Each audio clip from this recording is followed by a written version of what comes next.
پراکرمی، وہ بہت بڑے بہادر ہوں گے.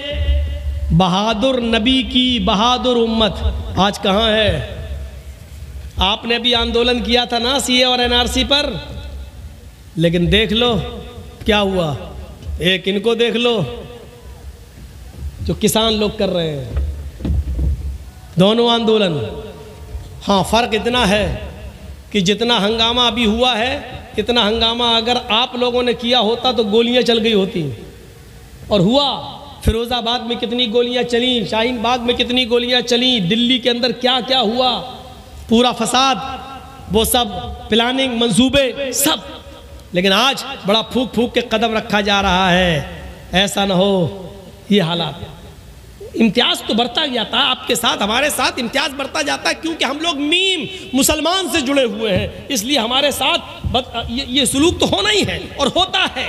لیکن دیکھیے میرے بھائیوں اور غور کرو، بہادر نبی کون ہوں گے؟ بہادر. اللہ کے نبی صلی اللہ علیہ وسلم اتنے بہادر کہ جب اکیلے تھے اور لوگ ابو طالب کے پاس آئے، کہنے لگے اے ابو طالب پانی حد سے آگے چڑھ گیا ہے، آپ کا بھتیجا ہمارے معبودوں کو بہت برا بھلا کہتا ہے، اب آپ اپنے بھتیجے کو میرے حوالے کیجیے، ہم اس کو ماریں گے، ہم اس کو قتل کریں گے. آپ کی بات سمجھ میں نہیں آ رہی اس کی، ہم لوگ سمجھا رہے ہیں پھر بھی نہیں مان رہا ہے. محمد کہو صلی اللہ علیہ وسلم، آپ کی بھی بات نہیں مان رہا، ہماری بھی بات نہیں مان رہا ہے، اب جہاں ملے گا ہم اس کو ماریں گے. نہیں تو ایک موقع اور دے رہا ہوں، اس کو سمجھا لو. ابو طالب نے اپنے بھتیجے محمد ابن عبداللہ کو بلایا اور کہا کہ بیٹے تمہارے باپ نہیں ہے، میں نے تمہیں بیٹے کی طرح پالا ہے، اپنے چچا پر اتنا بوجھ نہ ڈالو کہ وہ اٹھا نہ سکے. آئے میرے بھتیجے، تیری پیشانی سے، تیرے سر سے اگر خون کا ایک قطرہ گرے گا تو تیرا چچا ابو طالب اس دنیا سے رخصت ہو جائے گا.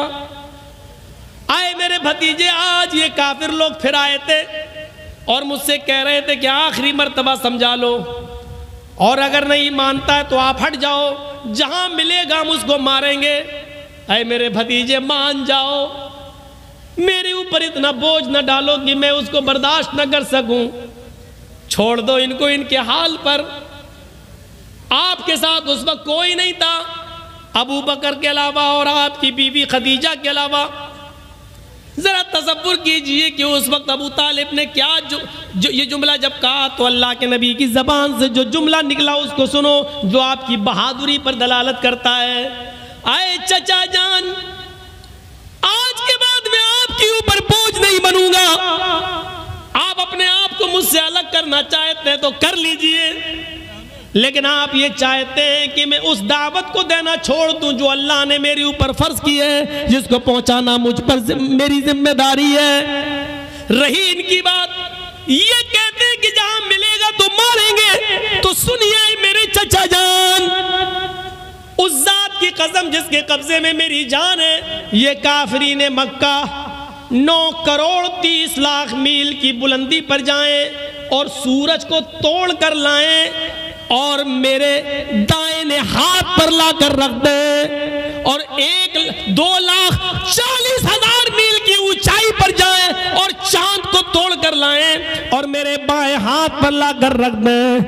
قسم ہے اس ذات کی جس کے قبضے میں میری جان ہے، یہ کافروں کے لیے سورج کا اکھاڑ لانا اور چاند کا توڑ لانا آسان ہے، یہ ایسا کر سکتے ہیں، لیکن میرے لیے یہ آسان نہیں ہے کہ میں دین کی دعوت چھوڑ دوں. میں اس کے باوجود دعوت دیتا رہوں گا، آگے آپ کی مرضی، آپ میری مدد کریں یا نہ کریں، اللہ ہمارا حامی و ناصر ہے.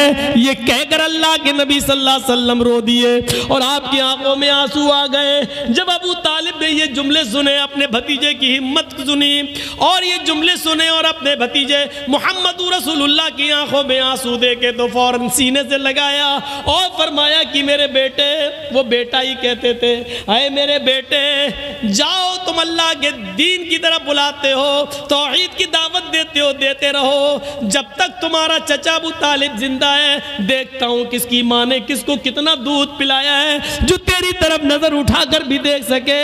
میں حتی الوسعت استطاعت کے مطابق تیری مدد کرتا رہوں گا. اے میرے بھتیجے جا, میں تیری آنکھ میں آنسو نہیں دیکھ سکتا. اے میرے بیٹے تم جاؤ اور دعوت توحید دو. آپ کے یہ جملے, یہ سورج لے آئیں, چاند توڑ لائیں, دائیں بائیں ہاتھ پر رکھ دیں, پھر بھی میں نہیں مانوں گا. آپ کی بہادری کی طرف اشارہ کرتا ہے. یہ بہادری تھی, پراکرمی, وہ بڑا بہادر ہوگا. ایک مرتبہ اللہ کے نبی بازار کا سفر کر رہے ہیں, راستے میں ایک مقابلہ ہو رہا ہے کشتی کا, دنگل. ہم لوگوں کے یہاں پر بھی ہوتے ہیں نا دنگل, کشتی لڑی جاتی ہے, دنگل ہو رہا ہے. دنگل کا بڑا شوق تھا اس زمانے میں, دیکھنے لگے دنگل. اس میں ایک پہلوان تھا جس کا نام تھا رکانہ. اس کو کوئی نہیں ہرا پاتا تھا. جیسے آج کل بھی بہت بڑے بڑے وہ پیدا ہو گئے نا, وہ خلی ولی کا تو ہم نہیں جانتے, ان سے بھی بڑے بڑے پڑے ہوئے ہیں, گھوسے اسے مکے اکے مارتے.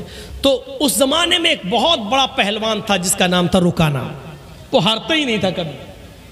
تو اس کا مقابلہ چل رہا تھا اور وہ سب کو اٹھا اٹھا کے پٹکتا جا رہا تھا. اللہ کے نبی ایسی دیکھنے کے لیے کھڑے ہو گئے. اس نے جو دیکھا محمد ابن عبداللہ, تو اس نے چیلنج کر دیا.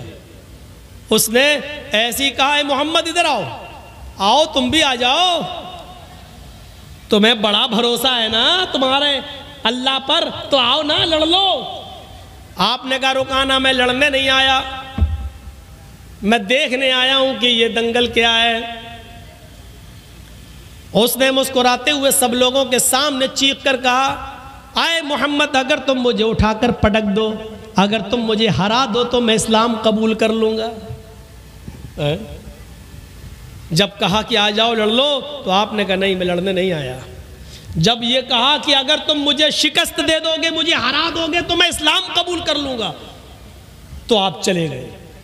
اسلام کا معاملہ آیا تو آپ چلے گئے. چلو تیرے جیسے پہلوان کی ضرورت بھی ہے دین کو. آپ آگے بڑھ گئے. یہ کتنی بڑی بہادری تھی. اور کوئی مولانا جرجیز کے سامنے کھڑے ہو کے کہہ دے کہ تم خلی کے مقابلے میں آ جاؤ, تو میں تو جاؤں گا ہی نہیں. کوئی ہے, کوئی مقابلہ ہے. اللہ کے رسول چلے گئے, ہاتھ ملایا, شروع ہو گیا معاملہ. دیکھو رکانہ اپنی بات سے پلٹنا نہیں. ارے زبان ہوتی ہے مرد کی, دے دی دے دی. وہ سوچ رہا تھا کہ یہ تو تبلا پتلا آدمی, ایک جھٹکے میں گرا دوں گا. اس کو کیا معلوم کہ جہاں یہ جاتا ہے رب کی رحمت بھی اس کے ساتھ جاتی ہے, رب کی مدد بھی اس کے ساتھ جاتی ہے. آپ نے ہاتھ ملایا اور کشتی شروع. آپ نے دعا پڑھی, بسم اللہ توکلت علی اللہ ربی و ربک اللہ. زاد المعاد میں پڑھی, علامہ ابن قیم نے یہی نقل کیا. یہ دعا ہے. شروع کرتا ہوں اللہ کے نام سے اور اسی پر مجھے بھروسہ ہے. ربی و ربک اللہ, جو میرا اور تیرا دونوں کا رب ہے. یہ کہہ کر آپ نے کشتی شروع کر دی, اور آنن فانن میں یک بیگ آپ نے اس کو ایسا پچھاڑا کہ وہ چاروں خانے چت پڑا ہے. دنگ رہ گئے لوگ ہیں, پتلا دبلا انسان, اتنے بڑے پہلوان کو. رکانہ اٹھتا اور کہتا ہے میرے ساتھ چیٹنگ ہو گئی ہے. محمد نے ایسے موقع پر مجھے داؤں مارا جب میرا پیر پھسل گیا تھا. میں محمد کے داؤں سے نہیں گرا, اپنے پیر پھسلنے سے میں گر گیا. جو ریفری ہوتا ہے, جج جو ہوتا ہے, جو فیصلہ کرتا ہے کہ کون ہار گیا کون جیت گیا, اس نے کہا نہیں بھائی میں نے تو پیر پھسلتے ہوئے نہیں دیکھا. محمد ابن عبداللہ فرماتے اللہ کے نبی, نہیں صاحب اگر اس کا پیر پھسل گیا تھا تو میں اس کو ایک موقع اور دیتا ہوں. آئے رکانہ, اگر تیرا پیر پھسل گیا اور میرے داؤں سے تو شکست نہیں کھایا تو دوبارہ تو لڑ لے. بہادر ہو تو ایسا, اتنے بڑے پہلوان سے کہہ رہا کہ تو دوبارہ لڑ لے. اس نے دوبارہ لڑنا شروع کیا اور آپ نے آنن فانن یکدم اس کو پھر شکست دے دی, اس کو گرا دیا. فیصلہ ہوتا ہے کہ محمد ابن عبداللہ جیت گئے. رکانہ سے کہا گیا, اے رکانہ اپنی ہار شکست تسلیم کرتے ہو؟ اس نے کہا ہاں ہار تسلیم کرتا ہوں، لیکن حقیقت یہ کہ میں ہارا نہیں ہوں۔ کہا پھر کیا بات ہے؟ کہا میں کہوں گا تو تم غلط مانو گے۔ محمد ابن عبداللہ نے مجھے ایسے موقع پر داؤں مارا کہ میری آنکھ چھپک گئی تھی اور اچانک مجھے کچھ دکھ نہیں رہا تھا۔ جیسی میری آنکھ چھپکی اور انہوں نے مجھے جو ہے داؤں مار دیا اور میں دیکھ نہیں پایا۔ ویسے آپ کی مرضی۔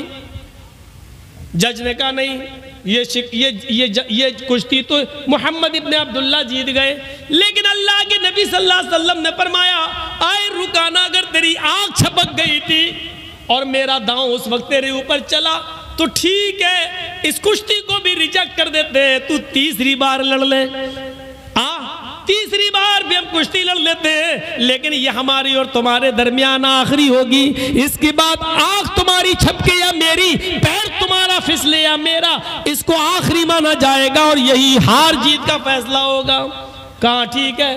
تیسری بار بھی کشتی ہوئی اور آنن فانن اللہ کے نبی نے زیادہ وقت نہیں لگایا اور رکانہ کو اٹھا کر پٹک دیا۔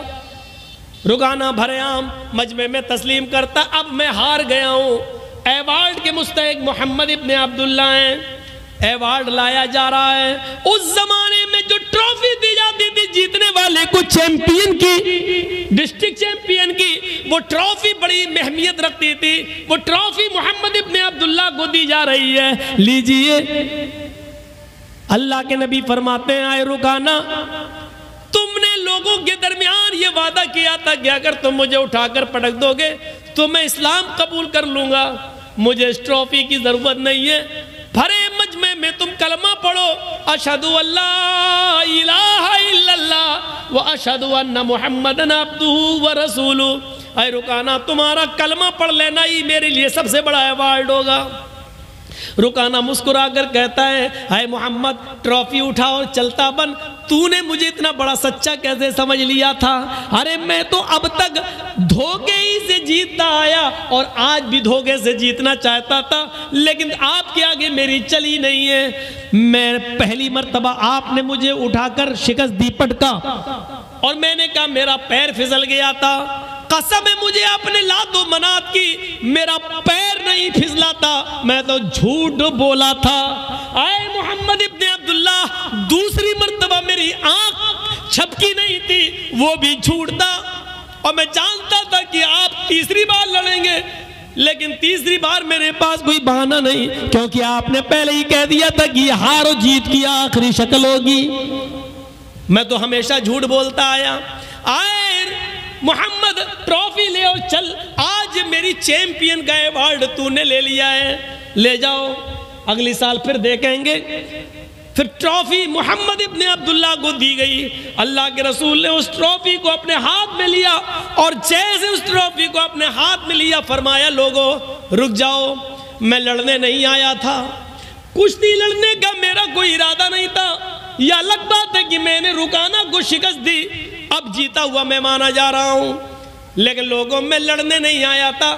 رکانہ تو ماہر ہے لڑنے میں، رکانہ ہی کو ایوارڈ ملتا، اگر میں نہ لڑتا تو آج رکانہ ہی ایوارڈ لے کے جاتا۔ جب میری لڑنے کی نیت ہی نہیں تھی تو میں ایوارڈ کیوں لوں؟